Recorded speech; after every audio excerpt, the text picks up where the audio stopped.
नमस्कार, पिंकल मेहरा दोगरा जिले में। इस समय हम जम्मू के प्रेस क्लब में मौजूद हैं, जहाँ पन कश्मीर द्वारा अजय चरंगी द्वारा कश्मीर में हुई टारगेटिंग किलिंग को लेकर कुछ बातें कही जा रही है। अजय, क्या कहना है आपका टारगेटिंग किलिंग को लेकर? ये नॉन मुस्लिम्स के खिलाफ जो अभियान चल रहा है आतंकवादी, ये चल रहा है प्राइमरली ये हिंदुओं के खिलाफ, और इसमें अगर कहीं पे सिख भी है उसको भी टारगेट किया जाएगा। और ये हिंदू समाज के हर एक वर्ग के खिलाफ आतंकवाद है। जो कश्मीर में रह रहे हैं, जो कश्मीर से नहीं निकले उनके खिलाफ भी, जो नौकरी कर रहे हैं उनके खिलाफ भी, जो लेबरर हैं उनके खिलाफ भी। ये हिंदू समाज जो कश्मीर में है उसके हर एक वर्ग के खिलाफ एक उद्घोषणा है। वो बार बार किलिंग करते हैं, बार बार किलिंग के बाद ये भी कहते हैं कि उन्होंने क्यों मारा है, लेकिन हमारी सरकार उन बातों को नज़रअंदाज करती है। इसलिए ये आगे आने वाले समय में ये खतरा बढ़ रहा है, क्योंकि इलेक्शन भी नज़दीक आ रहे हैं और साथ में अंतर्राष्ट्रीय पान इस्लामिक आतंकवाद में एक अजीब किस्म का एक उफान है, जिसका असर यहाँ पर भी पड़ा।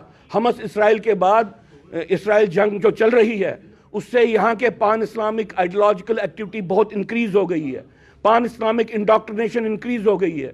इसलिए खतरा बढ़ गया है। क्या भारत सरकार इस बात का संज्ञान लेगी, ये मुझे इस पर शक है।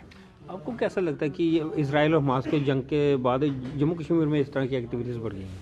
नहीं, यहाँ पे कॉन्टिन्यूटी में थी, लेकिन इसका असर पड़ेगा। आजकल पान इस्लामिक ग्रुपों में यह कहा जाता है कि भाई देखो, एक छोटा सा ग्रुप इसराइल के साथ 3 महीने से लड़ाई कर रहा है। जो काम इतने मुस्लिम स्टेट्स नहीं कर पाए, एक छोटी सी ऑर्गेनाइजेशन ने किया। आप तो हिंदुस्तान में आपका नंबर ज़्यादा है, आपकी स्पेस ज़्यादा है, आप क्यों नहीं कर सकते? ये डिबेट चल रहा है, ये डिस्कशन चल रहा है। इसमें रिक्रूटमेंट बढ़ सकती है, इसमें हेट्रेड बढ़ सकती है भारत के खिलाफ, हिंदुओं के खिलाफ, और हेट्रेड ही अल्टीमेटली निर्माण करता है आतंकवाद का। अगर ये इन चीज़ें इस तरह की एक्टिविटीज़ हो रही हैं, तो आपको क्या लगता है कि भारतीय जो एजेंसियाँ उनको किस तरीके से काम करना है? देखिए, पहले तो भारतीय एजेंसियों को जो आतंकवाद का वैचारिक स्वरूप है उसको मानना चाहिए।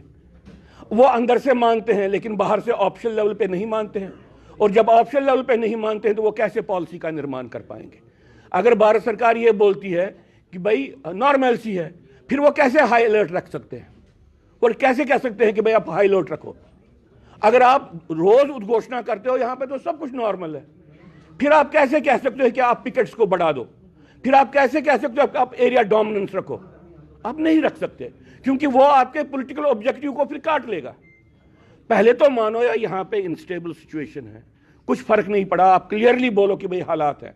और सॉफ्ट टारगेट्स जिनको हर एक व्यक्ति को आप सुरक्षा नहीं दे सकते, सॉफ्ट टारगेट्स को किस तरीके का खतरा है, इस पे तो कम से कम एक संज्ञान ले लो। आपको क्या लगता है कि जो इतने सालों में केंद्र सरकार ने जितना भी यहाँ पर आतंकवाद को लेकर काम किया, वो काम अभी तक जितना भी किया वो ना के बराबर है? डे टू डे लेवल का आतंकवाद ये डील कर रहे हैं।